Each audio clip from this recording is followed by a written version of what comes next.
उद्यम hotel T करिसेंती एवं नाटी Sreelakshmi hotel अच्छी बड़दाण्ड बस स्टाण्ड रे आनंदपुर बस स्टाण्ड पाखे होटेल टी अच्छी समस्त आशा अच्छी होटेल टी साधारण लोकों उपादेय सब्यस्त हम समस्त कम आसो एवं लोक मैंने इच्छा करुवा मन मुताबक सुविधा पाइबे। जहो आज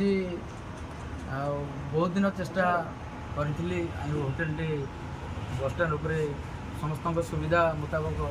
खाद्य जोगाइवाई आज सफल होगापी जाऊँगी समस्त को मो तरफ बहुत बहुत धन्यवाद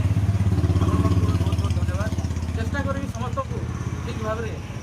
100 to 100% खाद्य देवाई टेस्टी खाद्य देवाई चेष्टा करी।